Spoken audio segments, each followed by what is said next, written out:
Hi. Hello. నమస్తే అందరికి. Welcome to my channel. ఇప్పుడు మనం చెప్పుకోబోతున్న story 'my bad boy' episode 400. Rudra రాగానే పెద్ద డాడీ బుగ్గలను చప్పరించడం మొదలుపెట్టాడు. పెద్ద డాడీకి వాడి ప్రేమంతా చూపిస్తూ. వచ్చేశా కదా! ఇంకా ఎందుకు కూల్ చేస్తున్నావు? ఎత్తుకున్నాను కదరా!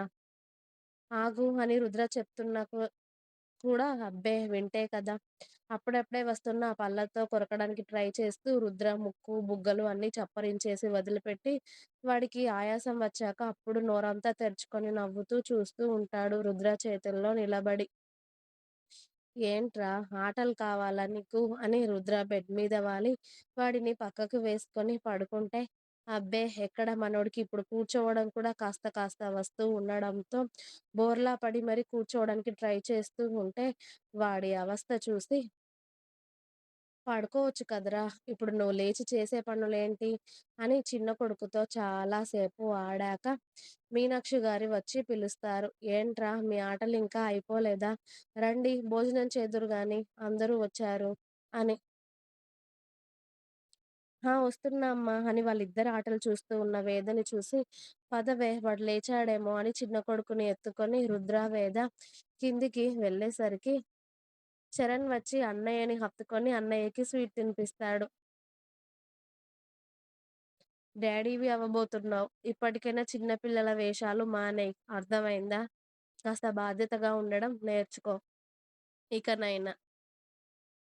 సమీర ప్రెగ్నెన్సీ కారణంగా చెప్పి ఇంట్లోనే ఉండడానికి ట్రై చేశావనుకో కాళ్ళు విరిచేస్తాను. నువ్వు ఎప్పుడు ఇంట్లో ఉండాలో నేను డిసైడ్ చేస్తాను.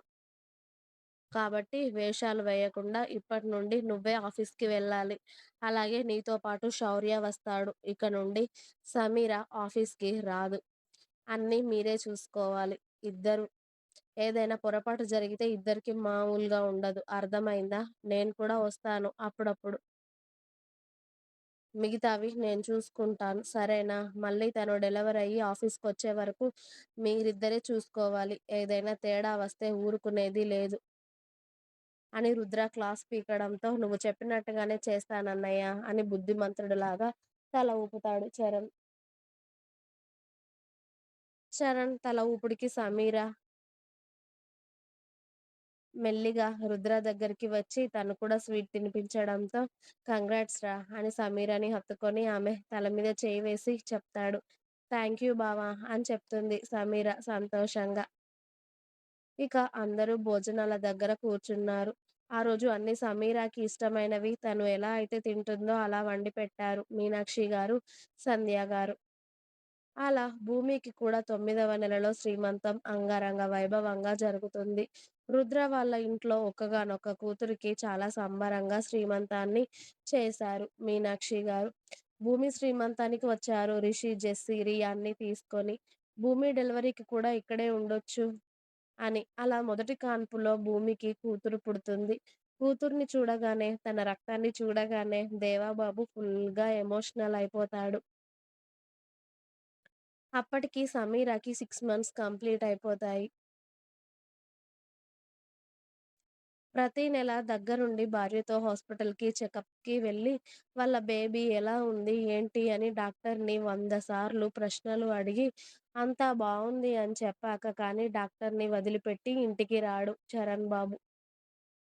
అలా భూమి కూతురికి కూడా ఘనంగా బారసాల జరిగిన తర్వాత కూతురికి హితిక అని పెట్టుకుంటారు దేవా, భూమి. ఆ తర్వాత 3 నెలల్లో అరుణ గారు వచ్చి కోడల్ని, మనవరాల్ని ఇంటికి తీసుకొని వెళ్ళగానే ఇక్కడ సమీర డెలివరీకి ఉంటుంది.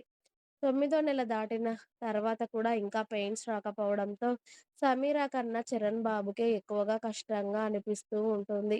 సమీర శ్రీమంతం కూడా గ్రాండ్‌గా అంగరంగ వైభవంగా జరిగాక 9 మంత్స్ కంప్లీట్ అయ్యాక కూడా డెలివరీ అవ్వడం లేదేంటే నీకు? ఇంకా ఎప్పుడొస్తారు నా కొడుకో, కూతురో అని అడుగుతాడు చరణ్ సమీరాని రోజు. ఒరేయ్! వాళ్ళెప్పుడొస్తారో నాకేమైనా తెలుసా? వాళ్ళు ఇప్పుడు నాకేమైనా చెప్పారా? ఇవాళ వస్తున్నాము అన్నట్టుగా. అయినా 9 మంత్స్ మొన్ననే కదరా కంప్లీట్ అయ్యాయి. కొందరికి లేట్ అవుతుంది డెలివరీ. నీ ఆత్రంతో నన్ను చంపుతున్నావు. ఏదో డెలివరీ దగ్గర ఉంది కాబట్టి బావ నిన్ను 15 రోజులు ఇంట్లో ఉండమంటే నువ్వు నన్ను ప్రశ్నలు వేసి చంపుతున్నావు. బావకి చెప్పి, "ఈ చెర్రీని ఇంట్లో ఉంచొద్దు బావ, ఆఫీస్‌కి పంపించు" అని చెప్తాను. అప్పుడైతే నీకు తిక్క కుదురుతుంది అని అంది సమీర. "ఒసేయ్! ఆ పని మాత్రం చేయకే తల్లి, నీకు దండం పెడతాను" అని నీరు పట్టి వాచిన ఆమె పాదాలకు ఆయిల్ పెట్టి మసాజ్ చేస్తూ ఉంటాడు చరణ్. "మరి ఇంకోసారి అలా అడగకు నన్ను" అని చెప్పి అత్తగారు ఇచ్చిన చిప్స్ తింటూ చెప్పింది సమీర. సమీర కూడా పుట్టింటికి వెళ్ళలేదు డెలివరీకి. ఇక్కడే ఉండిపోయింది. చరణ్, శౌర్యనే ఇప్పుడు వాళ్ళ ఆఫీస్ కూడా చూసుకుంటున్నారు అని చెప్పి. అక్కడికి వెళ్తే చరణ్‌కి అక్కడికి, ఇక్కడికి తిరగడం ఇబ్బందవుతుంది. పైగా సమీరాకి నెలలు నిండాక సంధ్య, సంజయ్ గారికి ఊర్లో కూడా ఏదో పొలం పనులు, అలాగే భూమి గురించి ఏవో పంచాయతీలు ఉన్నాయి అని చెప్పి ఊరి నుండి కబురు రావడంతో వాళ్ళెక్కువగా అక్కడికి వెళ్ళాల్సి రావడంతో ఇక కోడల్ని ఎక్కడికి పంపించమని మీనాక్షి గారు ఖరాఖండిగా చెప్పారు. అప్పటికే 9 మంత్స్ కంప్లీట్ అయ్యి 1 వీక్ అవ్వడంతో ఏంటో వీడి ఆత్రానికి తగ్గట్టు వీడి బిడ్డ ఇంకా బయటికి రావడం లేదు. ఎందుకైనా మంచిది ఇవాళ హాస్పిటల్‌కి వెళ్ళాలని చెప్పి ఉదయాన్నే పూజ అలాగే టిఫిన్ కంప్లీట్ అయిపోయిన తర్వాత అందరూ ఆఫీస్‌కి వెళ్తామంటే ఇవాళ సమీరాని హాస్పిటల్‌కి తీసుకెళ్తున్నామండి. డాక్టర్ గారికి నిన్న కాల్ చేసి మాట్లాడాను. ఇవాళ రమ్మన్నారు ఆవిడ. ఒకవేళ ఆపరేషన్ అయితే ఇవాళ మంచి రోజు ఉంది. ఇవాళ ఆపరేషన్ జరుగుతుంది సమీరాకి. కాబట్టి ఎవరైనా ఇంపార్టెంట్ పనులుంటే పక్కన పెట్టుకోండి. మళ్ళీ హాస్పిటల్‌కి అక్కడికి, ఇక్కడికి పరుగులు తీస్తారు హాస్పిటల్‌కి వెళ్ళిన తర్వాత. కబురు చేస్తాను అందరికీ అని చెప్పి మీనాక్షి గారు చిన్న కోడల్ని, కొడుకుని తీసుకొని హాస్పిటల్‌కి స్టార్ట్ అయ్యారు. వీళ్ళు హాస్పిటల్‌కి వెళ్తున్నామని చెప్పడంతో సంధ్య, సంజయ్ గారు కూడా హాస్పిటల్‌కి బయలుదేరారు. సమీర హాస్పిటల్‌కి వెళ్ళగానే డాక్టర్ గారు అన్ని టెస్టులు చేయించి పెయిన్స్ రావట్లేదు. పైగా నార్మల్ డెలివరీ అయ్యేంత ఓపిక కూడా సమీరాలో లేదు. పెయిన్స్ తట్టుకునే అంత స్ట్రెంత్ కూడా ఆమెలో లేదు కాబట్టి మీరు సిజేరియన్‌కి ఓకే అంటే నేను ఆపరేషన్ చేసేస్తాను. లేదు నార్మల్ డెలివరీ కోసం వెయిట్ చేస్తాము అంటే మీ ఇష్టం అని డాక్టర్ గారు చాయిస్ వాళ్ళకే వదిలేశారు. నిజంగానే సమీరని చూస్తే నొప్పులు తట్టుకునేలా లేదు అని చెప్పి సిజేరియన్‌కి వాళ్ళు ఒప్పుకున్నారు. ఇక సమీరాకి ఆపరేషన్ చేయడానికి అన్నీ మొదలుపెడతారు. ఇక మీనాక్షి గారు వెంటనే ఆఫీస్‌కి వెళ్ళిన కొడుకులకి, ఆ తర్వాత మనోహర్ గారికి, ఇంట్లో ఉన్న కోడళ్ళకి ఫోన్ చేసి సమీరాకి ఆపరేషన్ స్టార్ట్ అవుతుందని చెప్పారు. అందరూ వెంటనే హాస్పిటల్‌లో తేలారు. అప్పటికే సమీరాకి ఆపరేషన్ స్టార్ట్ అయ్యింది. ఆ తర్వాత అరగంటకి మెత్తటి టవల్‌లో చుట్టిన బేబీని తీసుకొచ్చి డాక్టర్ గారు అందరినీ నవ్వుతూ చూస్తూ ఉంటే చరణ్ ఆత్రంగా ముందుకు వెళ్ళి "పాపే కదా?" అని అడిగాడు.